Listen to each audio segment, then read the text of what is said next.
الحمد لله رب العالمين والعاقبة للمتقين والصلاة والسلام على شمس الهداية واليقين وعلى آله وأصحابه أجمعين. أما بعد، أعوذ بالله من الشيطان الرجيم. بسم الله الرحمن الرحيم.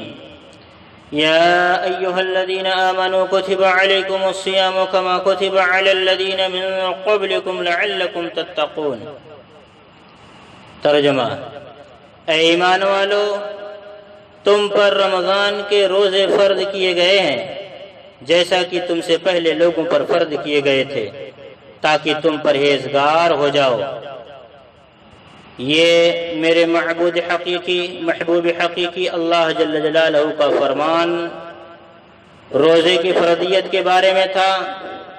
اب آگے جناب رسول اللہ صلی اللہ علیہ وسلم کا وہ خطبہ مبارکہ جو رمضان المبارک کے تعارف میں بیان ہوا، وہ غور سے سنیں.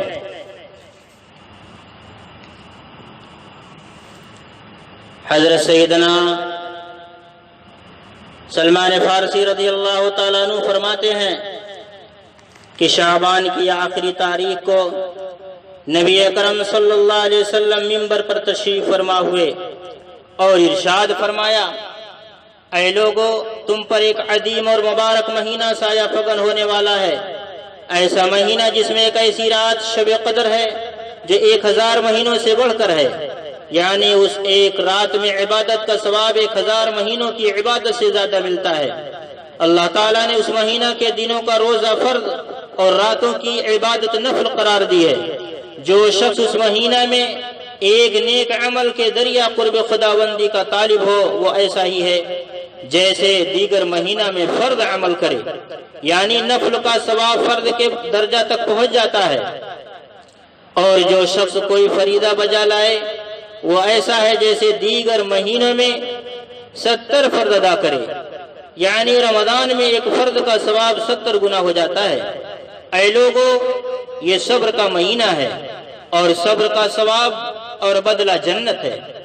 اور یہ لوگوں کے ساتھ حسن سلوک اور خیر خواہی کا مہینہ ہے. اس مہینہ میں مومن کا رزق بڑھا دیا جاتا ہے. جو آدمی اس مبارک مہینہ میں کسی روزہ دار کو افطار کرائے، اس کے گناہ معاف کر دیے جاتے ہیں، اسے جہنم سے آزادی کا پروانہ ملتا ہے، اور روزہ دار کے ثواب میں کمی کیے بغیر افطار کرانے والے کو بھی اس کے بقدر اجر سے نوازا جاتا ہے.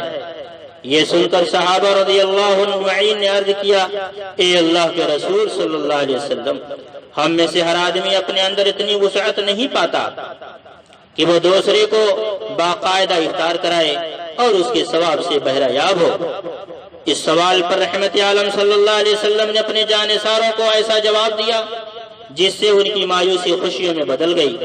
آپ صلی اللہ علیہ وسلم نے ارشاد فرمایا: اللہ تعالیٰ یہ انعام ہر اس شخص پر فرماتے ہیں جو کسی بھی روزہ دار کو ایک گھونٹ دودھ، ایک عدد کھجور، حتیٰ کہ ایک گھونٹ پانی پلا کر بھی افطار کرا دے. ہاں، جو شخص روزہ دار کو پیٹ بھر کھلائے تو اللہ رب العزت اسے قیامت کے دن میرے حوض کوثر سے ایسا پانی پلائیں گے جس کے بعد کبھی پیاس نہ لگے گی، تاکہ وہ جنت میں ہمیشہ کے لیے داخل ہو جائے گا. پھر آپ صلی اللہ علیہ وسلم نے فرمایا: یہ ایسا مہینہ ہے جس کا پہلا عشرہ رحمت، درمیانی عشرہ مغفرت اور آخری عشرہ جہنم سے آزادی کا ہے. جو شخص اس مہینہ میں اپنے غلام یعنی خادم اور ملازم وغیرہ کے بوجھ کو ہلکا کر دے تو اللہ جل شانہ اس کی مغفرت فرماتے ہیں اور آگ سے آزادی دیتے ہیں. اے لوگو، اس مہینہ میں 4 چیزوں کی کثرت رکھا کرو. نمبر 1 کلمہ طیبہ لا الہ الا اللہ. نمبر 2 استغفار. نمبر 3 جنت کی طلب. نمبر 4 آگ سے پناہ. یہ تفصیلی خطبہ رمضان المبارک کا بہترین منشور ہے. اس سے ہمیں یہ پتہ چلا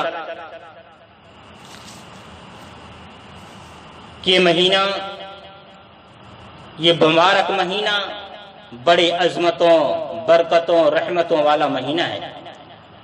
اس ماہ مبارک میں بہت زیادہ روزہ داروں کی مغفرت کی جاتی ہے، ان کی گناہیں معاف کی جاتی ہیں، جہنم سے بہت زیادہ تعداد میں آزادی دی جاتی ہے۔ اس ماہ مبارک میں ایک رات شب قدر ہے، اس ماہ مبارک میں رات شب قدر ہے جو 1000 مہینوں سے افضل ہے، اور رمضان المبارک کے آخر 10 دن کی طاق راتوں میں پائی جاتی ہے۔ اس کو پانے کی فکر کرنا ہے۔ اس ماہ مبارک کا روزہ فرض ہے، یعنی رکھنا ضروری ہے۔ جو شرعی عذر کے بغیر چھوڑے وہ اللہ تعالیٰ کی نگاہ میں مجرم ہے، سزا پانے کے مستحق ہے، جہنم میں جانے کا مستحق ہے۔ اس ماہ مبارک میں نفل کا ثواب فرض کے برابر اور فرض کا ثواب 70 گنا بڑھا دیا جاتا ہے۔ اس لیے ہمیں فرض نماز کے اہتمام کے ساتھ ساتھ سنن و نوافل کا بھی خوب اہتمام کرنا چاہیے، یعنی پڑھنا چاہیے۔ آگے ہمارے اور آپ کے آقا صلی اللہ علیہ وسلم صبر کے بارے میں فرما رہے ہیں کہ اگر بھوک پیاس اور مزاج کے خلاف کوئی بات ہو تو صبر کریں، یہ یقین کرتے ہوئے کہ اس صبر پر ہمیں جنت ملے گی۔ اس مہینہ میں لوگوں کے ساتھ حسن سلوک اور خیر خواہی خوب کریں، چاہے وہ افطاری و سحری یا کھانا کھلانے یا کپڑا وغیرہ دینے کی شکل سے ہو یا بقیہ ضرورتوں کی شکل سے ہو، اس میں کم زیادہ نہیں دیکھنا ہے۔ اپنی حیثیت کے مطابق جو اللہ تعالیٰ نے دیا ہے وہ دوسروں پر خرچ کریں، خصوصاً مدارس اسلامیہ کی بھی خوب مدد کریں، خصوصاً مدارس اسلامیہ کی بھی خوب مدد کریں۔ مدارس اسلامیہ ہمارے لیے قلعہ کی طرح ہے، بمنزلہ قلعہ کے ہیں، ان کی بقا ہماری بقا ہے۔ مدارس اسلامیہ باقی رہیں گے تو ہم اپنے دین و اسلام کے ساتھ انشاءاللہ العزیز شان و بان کے ساتھ باقی رہیں گے۔ اس کا بدلہ ہمیں اللہ تبارک و تعالی حوض کوثر سے پانی پلا کر اور بہت سی نعمتوں سے نواز کر عطا فرمائیں گے۔ جناب رسول اللہ صلی اللہ علیہ وسلم آگے فرماتے ہیں، جو اپنے خادموں، اپنے ملازمین، اپنے نوکروں کے بوجھ کو یعنی کام کو ہلکا کر دے تو اللہ جل جلالہ اس کی مغفرت فرماتے ہیں اور آگ سے آزادی دیتے ہیں۔ کتنی بڑی بشارت ہے ان لوگوں کے لیے جو اپنے روزہ دار نوکروں کے کام کے بوجھ کو ہلکا کر دیں۔ اب ہمیں آخر میں خاص طور سے یہ 4 کام یعنی یہ 4 چیزوں کی کثرت کرنی ہے، یعنی خوب اس کو کرنا ہے۔ جناب رسول اللہ صلی اللہ علیہ وسلم ان 4 چیزوں کو خوب کرنے کے لیے فرما رہے ہیں، اس کو جی جان سے کریں۔ نمبر 1 کلمہ طیبہ لا الہ الا اللہ خوب پڑھیں، یعنی چلتے پھرتے کام کرتے ہوئے اپنی زبان کو کلمہ طیبہ کے ورد سے تر و تازہ رکھیں۔ نمبر 2 استغفار کریں، یعنی استغفر اللہ ربی من کل ذنب واتوب الیہ، یا استغفر اللہ الذی لا الہ الا هو الحی القیوم واتوب الیہ، یا رب اغفر وارحم وانت خیر الراحمین، یا استغفر اللہ۔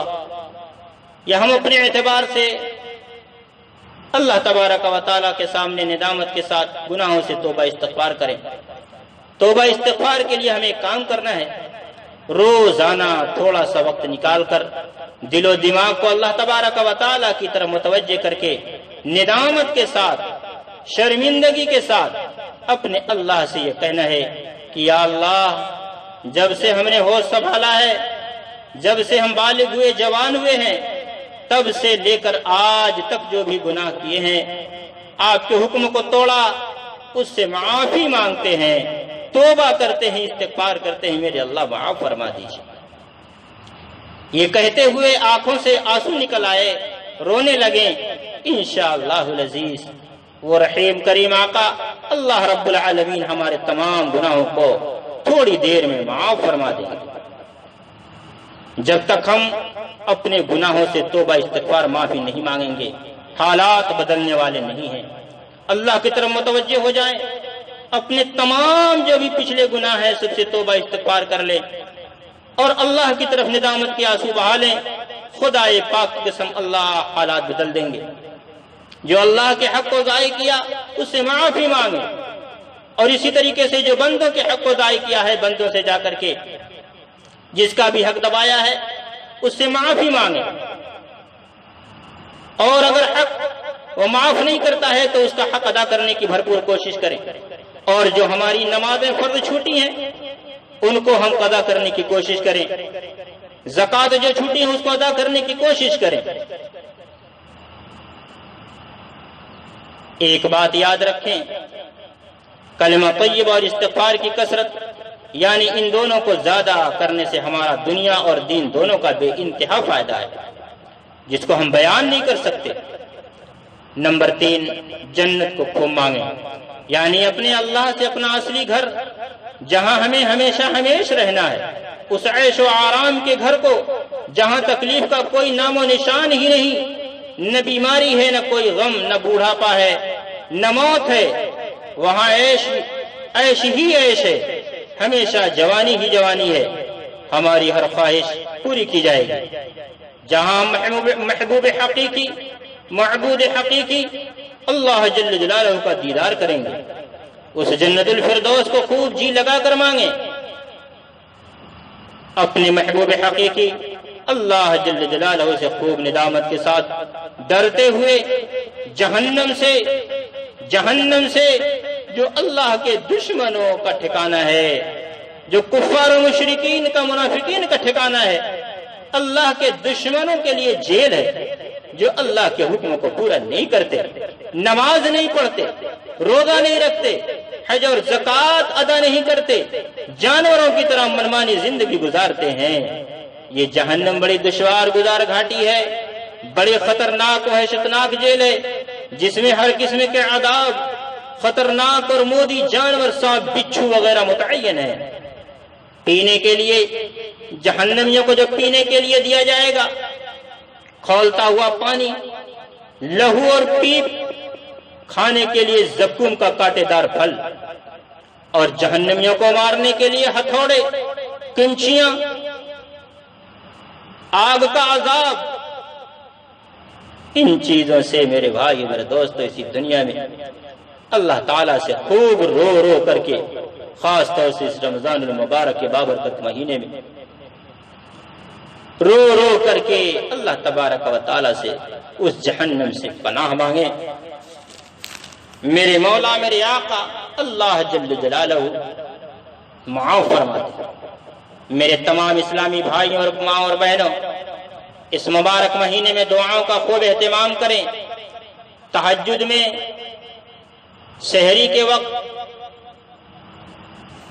یعنی جب ہم سحری کے لیے اٹھیں تو تھوڑا سا پہلے اٹھ جائیں، سحری کھا کر کے یا سحری کھانے سے پہلے 2 رکعت یا 4 رکعت یا 6 رکعت تہجد پڑھ لیں، اور اس میں اپنے اللہ کے سامنے دعا گو ہوں، روئیں دھوئیں، پوری امت مسلمہ کے لیے دعا فرمائیں، خاص طور سے جو وبا بیماری ہے جس کے ذریعے آج خاص طور سے مسلمان لپیٹ میں آئے ہوئے ہیں، اسلام اور مسلمانوں کو بدنام کیا جا رہا ہے، دعا فرمائیں کہ اللہ تبارک و تعالی یہ بیماری جلد از جلد ختم فرما دے۔ اور خاص طور سے افطاری کے وقت 10 منٹ پہلے افطاری لے کر بیٹھ جائے اور اللہ سے دعا کریں، اور فرض نمازوں کے بعد خوب دعا کریں۔ یہ وقت دعا خوب قبول ہوتی ہے ان اوقات میں، اور قرآن کریم کی تلاوت خوب کریں۔ چلتے پھرتے اپنے کام میں مشغولی کے وقت، یعنی کام میں مشغول ہوں تو کلمہ طیبہ اور استغفار کا ورد رکھیں، یعنی خوب کلمہ پڑھیں، استغفار کریں، اور بڑے عاجزانہ طریقے سے میں حفاظ کرام یعنی جو حافظ ہیں ان سے کہتا ہوں وہ خاص طور سے قرآن کریم کی تلاوت میں اپنا وقت زیادہ سے زیادہ صرف کریں۔ اور اسی کے ساتھ ساتھ میرے بھائیوں، میری ماں اور بہنوں، صبح شام کی تسبیح یعنی کلمہ طیبہ، تیسرا کلمہ، درود شریف، استغفار کا بھی اہتمام کریں، اور 4 نوافل یعنی تہجد، اشراق، چاشت، اوابین، ان کو بھی اللہ کو راضی کرنے کے لیے پڑھیں۔ انشاءاللہ العزیز یہ ہم کام کریں گے تو اللہ تبارک و تعالی ہماری ساری مشکلیں آسان فرما دیں گے۔ اور اللہ تبارک و تعالیٰ سے دعا بھی فرمائیں کہ اللہ تبارک و تعالیٰ اپنا قرب عطا فرما دے، اپنی رضا عطا فرما دے۔ یہ خطبہ جو جناب رسول اللہ صلی اللہ علیہ وسلم نے دیا یہ بڑی اہمیت کا حامل ہے۔ ضرورت ہے کہ ہم اسے بار بار پڑھیں، سنیں اور اس کے مطابق عمل کا جذبہ پیدا کر کے رمضان کی برکتوں کو زیادہ سمیٹنے کی کوشش کریں۔ اللہ تبارک و تعالی ہم سب کو عمل کی توفیق عطا فرمائے، آمین۔ وما علینا الا البلاغ۔